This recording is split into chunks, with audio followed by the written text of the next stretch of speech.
Essa é a Daiane dos Santos, de São Paulo, capital. Congrega na Igreja da Fé do Brasil, na Zona Sul, em Americanópolis, pastoreada pelo nosso vice-presidente, pastor Éder Borges. Estamos chamando ela terapeuta porque ela é diaconisa, mas eu prefiro chamar pela função que ela tem exercido nesses últimos tempos, que é o papel de terapeuta cristã. Eu acho mais forte e mais adequado. Sinta-se à vontade. Você está em Americanópolis, tá bom? Interior de São Paulo. Deus te abençoe. A paz do Senhor Jesus. Glórias a Deus. Estou muito feliz de estar aqui no meio de mais um rebanho do Senhor. Nós somos todos irmãos em Cristo, né? E nós temos que louvar e agradecer a Jesus pela oportunidade que nós temos de nos reunirmos para a cada dia aprendermos mais um pouquinho, né? Eu falo que nós estamos em constante aprendizado. Nós somos como uma construção. Essa construção só vai terminar no dia que Jesus voltar. Enquanto isso, a gente está ali aprendendo juntamente com a igreja e com os irmãos. Amém? Eu quero aqui iniciar trazendo alguns dados de como que está a saúde mental mundial e no nosso Brasil. Saúde mental hoje, eu acho que tem sido um dos temas mais importantes em todas as esferas. Família, igreja, em todas as esferas da sociedade. Tem se falado em saúde mental e a importância da saúde mental. E a igreja não pode deixar de falar de saúde mental, porque está tudo correlacionado. Então, eu inicio aqui com uma figurinha ali, né? Um regadorzinho na cabeça ali, e aí pergunta, né? Como vai a sua saúde mental? Você tem alimentado o seu cérebro com coisas boas ou com coisas ruins? Nesse slide aqui, eu trago algumas informações de como está a saúde mental no mundo. Segundo a OMS, para quem não sabe, a OMS é a Organização Mundial da Saúde. Segundo a OMS, a depressão é o maior transtorno mental do planeta. Calcula-se que até 2030, a depressão será a primeira doença da humanidade. Até 2030. Hoje, são mais de 300 milhões de pessoas de todas as idades que sofrem de depressão. O Brasil, antes da pandemia, era o segundo maior número de depressivos nas Américas. O Brasil hoje ele fica atrás somente dos Estados Unidos. O Brasil está em segundo lugar, com o maior número de depressivos.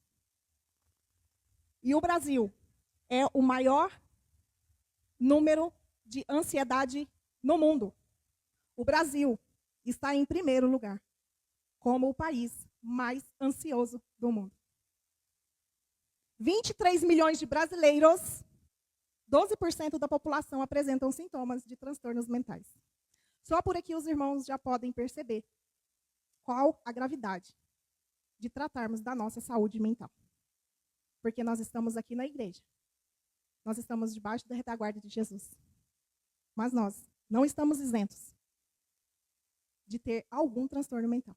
Porque nós somos seres humanos. Aqui no Brasil, em março, saiu uma pesquisa feita pela G1 sobre a crise de saúde mental. Um número alarmante de pessoas afastadas com ansiedade e depressão. Pode passar.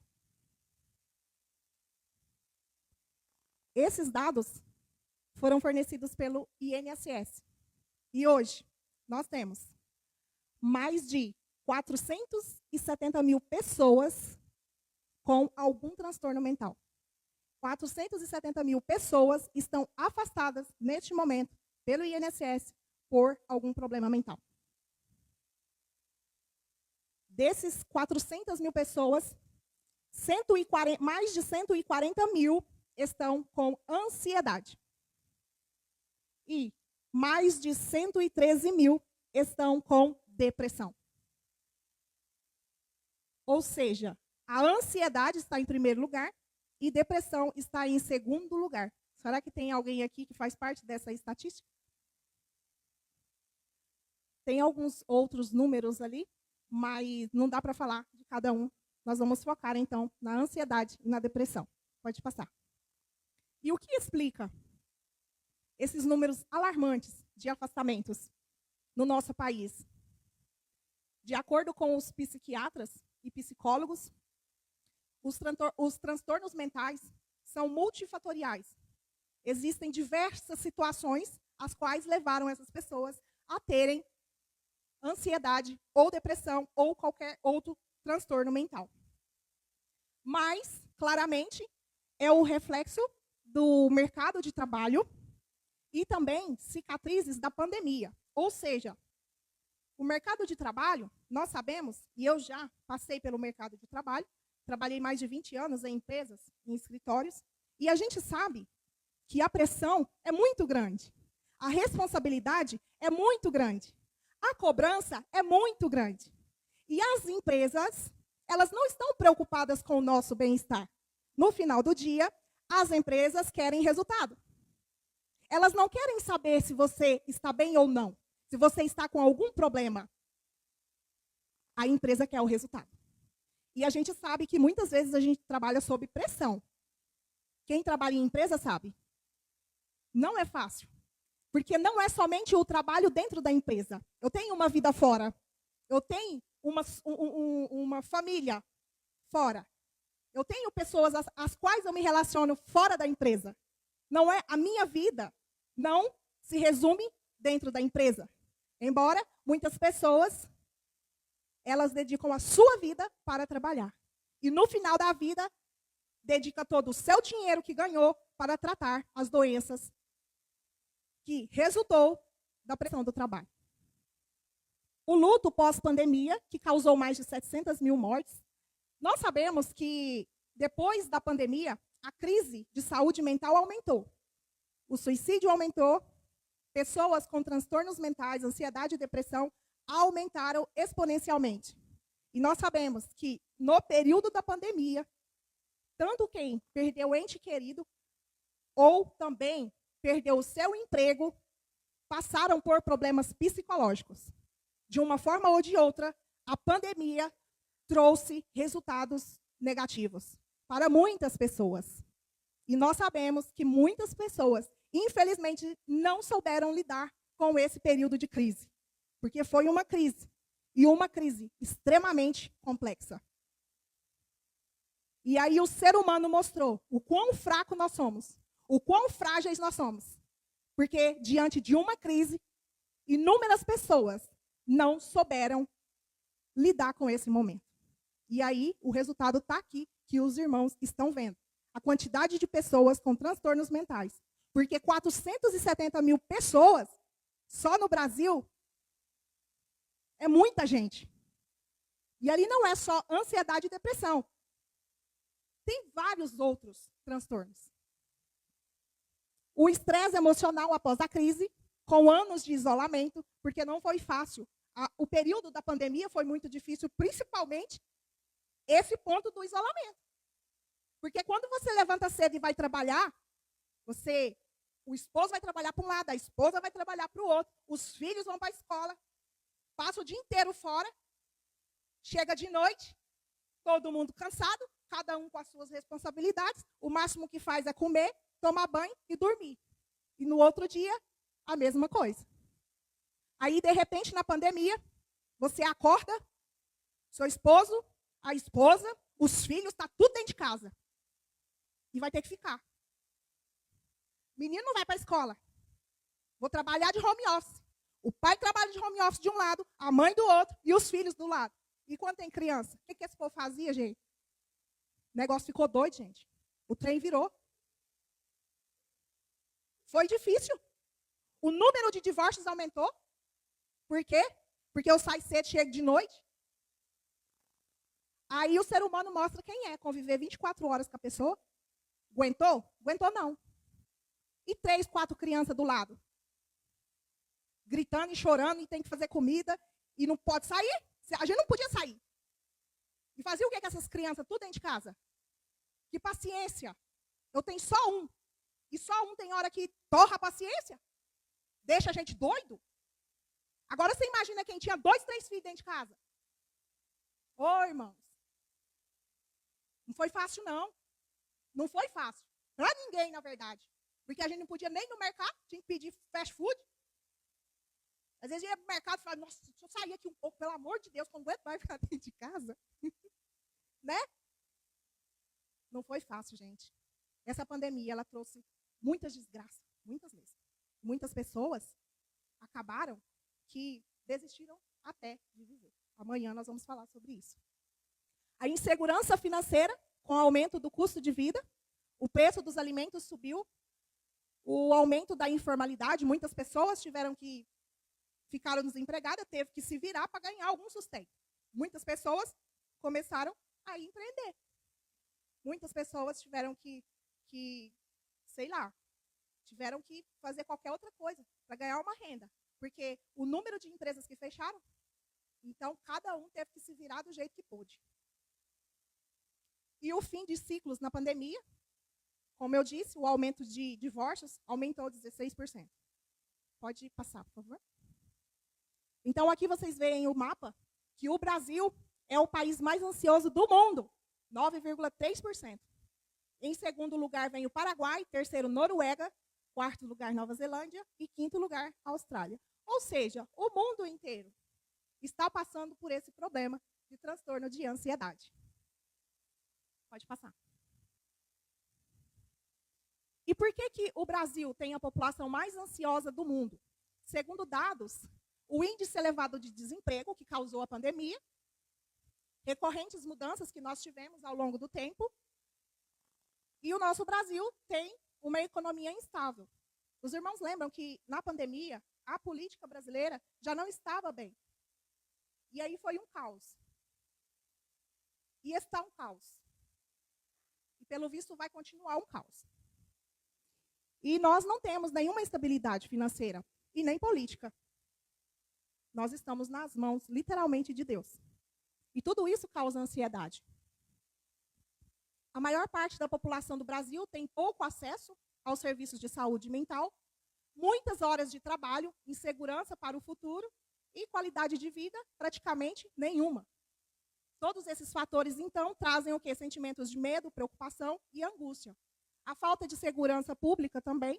O Brasil tem uma alta taxa de violência que fazem muitas pessoas saírem de casa com o receio de serem assaltadas. Ou seja, a gente já sai de casa com medo. Na grande São Paulo, então, nem se fala.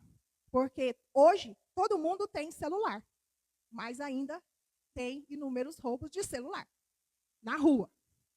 Né? Então, a gente não tem essa segurança, a gente vive com medo, a nossa vida financeira é difícil, não está fácil. Então, tudo isso traz insegurança, traz medo. A gente não sabe do futuro. A gente não tem nem como fazer planejamento para o futuro. Se a gente for olhar para o caos que está hoje, que nós estamos inseridos. Porque o cristão, ele está inserido neste caos. A igreja está inserida neste caos. E a igreja tem que se preparar para aprender a viver neste caos. Aqui eu trouxe alguns, porque tem vários outros, mas eu trouxe aqui alguns tipos de ansiedade. Síndrome do pânico. Muitas pessoas hoje têm síndrome do pânico. Aliás, se a gente for analisar bem, as pessoas vivem com pânico. Diante de todas essas informações que eu estou trazendo aqui, é para a gente ficar em pânico. É ou não é? É. Porque tem notícia boa? Não, só notícia ruim. Haja cabeça para absorver tudo isso, né? Porque você liga o jornal, só tem notícia ruim. E a gente está no meio desse caos todinho. Nós crentes, nós cristãos. Nós está aí no meio. Agorafobia, medo de ficar em ambientes fechados. Transtorno de ansiedade generalizada, o TAG, que é preocupação excessiva. Fobia social, estar no meio de multidões. TOC, transtorno obsessivo compulsivo. Fobia específica, que é o medo de altura, andar de avião. Transtornos de estresse pós-traumático. Um exemplo, um acidente de carro. Então, nós temos diversos tipos de ansiedade aqui que podem ser diagnosticados por qualquer um de nós aqui. E aí os fatores são multifatoriais, porque existem diversas situações que podem nos levar a isso. Os transtornos de ansiedade podem ser genética, podem vir de geração em geração. Meu pai é ansioso, minha mãe é ansiosa, meu avô é ansioso, minha avó é ansiosa, então você é ansiosa. Geralmente é assim a questão da genética. A depressão é a mesma coisa. E todos os outros transtornos mentais têm a condição da genética. Alguém foi, então vai passando. Então, meus irmãos, esses tipos de ansiedade aqui só são alguns que eu selecionei. Porque tem vários outros. Então, pode ser genética, pode ser a condição social que você vive, que nós vivemos, né? Ou alguma coisa que aconteceu com você que te deixou com ansiedade, preocupação excessiva também, que é o TAG, transtorno de ansiedade generalizada. Então, pode ser causado por qualquer coisa, tá certo? Agora, para diagnosticar isso aqui, aí é só um médico, né? Um psicólogo ou o psiquiatra. Só um desses dois que podem diagnosticar, se você tem ou não, tá certo? Os principais sintomas são preocupação excessiva, pensamentos negativos e medo da morte. A preocupação, irmãos, é um estado que sempre nos acompanha. Nós sempre temos preocupação. O problema é quando ela tem excesso. Coisas que não aconteceram ainda, a gente fica, sabe, ansioso. Porque a gente ainda não viu o que vai acontecer. E muitas vezes, não vai acontecer nada. Aí você fica naquela gastura, naquela fadiga, não sabe esperar. O crente tem que ler mais o Salmo 40, esperar com paciência no Senhor. Mas o povo, né? Um desespero, meu Deus do céu, mas um desespero. Ô, irmãos, glória a Deus, depois que eu comecei a estudar isso aqui, o Espírito Santo tem trabalhado na minha vida. Porque se tinha uma pessoa ansiosa, era eu. Mas agora, eu lanço a minha ansiedade tudo nos pés de Jesus. Ele cuida. Eu tirei todo o peso das minhas costas. Eu tirei todo o fardo. E na hora que eu vou dormir, eu durmo. Deus toma conta. Deus não dorme? Deus não tosqueneja? Ele não dorme? Então deixa para ele. Enquanto ele está resolvendo meus problemas, eu estou dormindo. Sabe? É assim que a gente tem que fazer. Porque a preocupação não vai resolver. Se você passar a noite inteira acordado, no outro dia, o problema vai estar no mesmo lugar. E não adiantou nada, você não dormiu, não descansou. Podia ter dormido, podia ter descansado, que Deus está resolvendo. A gente só precisa aprender a esperar. Pensamentos negativos. Igreja, o apóstolo Paulo ensina para nós. Encher nossa mente com coisas boas. Nós que somos cristãos, nós temos um manual aqui que ensina a gente a viver. Nós temos que encher a nossa mente, os nossos pensamentos, de coisas boas. As coisas ruins a gente deixa para Deus. Porque quem resolve é Ele. A gente não vai conseguir resolver mesmo. E aí, se a gente não se policiar, aí a gente adoece. A gente tem medo da morte. O cristão não deveria ter medo da morte, porque a morte não é o fim. Nós vamos para a eternidade. Nós sabemos disso. Então, quando alguém morrer, glória a Deus, está com Jesus. Nós, cristãos, não deveríamos ter medo da morte. Porque o nosso dia vai chegar. Só que é apenas uma passagem. Nós não vamos ficar aqui para sempre. E eu anseio no meu coração de ver Jesus. Então, o dia que a morte chegar para mim, eu não tenho medo de morrer, não, irmãos.